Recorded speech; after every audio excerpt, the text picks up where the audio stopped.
ভালোবেসে যদি কোনো কিছু করতে যাবেন সে জিনিস সবসময় খারাপ হবে। আসসালামু আলাইকুম, সবাই কেমন আছেন? আশা করি সবাই ভালো আছেন। আমিও আল্লাহর রহমতে ভালো আছি। প্রতিদিনের মতো নতুন একটি ভিডিও নিয়ে আপনাদের মাঝে হাজির হলাম।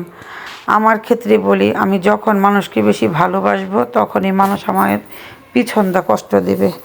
যাই হোক, এখানে আমার মেয়ে এই চুড়িগুলো অর্ডার দিচ্ছে। এগুলো নাকি বাসায় বানানো যায়। আমার জীবন আমি কোনো দিন চুড়ি বানায় পরি নাই। এখন আমার মেয়ের লাইফে আমি দেখতেছি চুড়ি বানায় সে পরবে। যখন চুড়ি বানাবে তখন আপনাদের দেখাবো। কেন বললাম, আমি মানুষকে বেশি বিশ্বাস করি, তার বিনিময়ে আমি মানুষের কাছ থেকে বেশি কষ্ট পাই। কারণ আপনাদের ক্ষেত্রে এরকম হয় কি না একটু কমেন্টে জানাবেন। আর আমি অন্যের আঘাত সহ্য করতে পারি না, আমি অসুস্থ হয়ে পড়ি। যাই হোক, এখানে আবদুল্লাহকে বলতেছি আজকে ডিম পোস্ট করে দিয়ে সে খাবে না, তার আজকে মুড নাই ডিম খাওয়ার। সে বলতেছে আমি রুটি আর গুঁড়া দুধ দিয়ে রুটি খাবো। আচ্ছা যাই হোক, দিলাম। আমি ওকে নিয়ে একটু নিচে নামছিলাম, ডিম কিনে নিয়ে আসলাম। কারণ আজকে ডিম রান্না করবে আম্মা। প্রতিদিন গরুর মাংস, কবুতর, হাঁসের মাংস ভালো লাগে না। ইউনিক প্রতিদিনই আপনার একটা একটা আইটেম পরিবর্তন করে যদি খান তাহলে আপনার খাবারও রুচি আসবে, খেতে ভালো লাগবে। আর বিশেষ করে আয়নের আব্বু আপনার সব খাবার খেতে চায় না।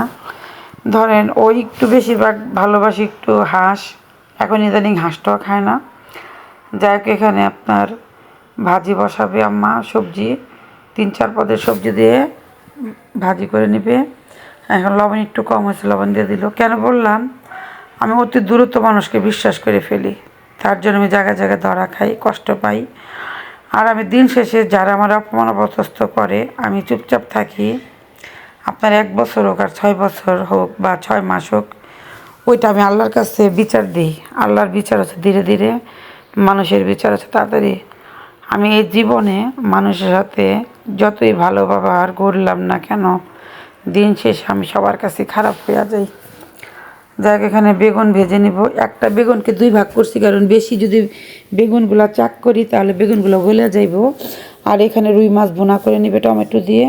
কারণ আমাদের বাসায় তো জানেন আমার কলেজার ভাই বোনেরা এক একজনে এক একটা খাবার খায়।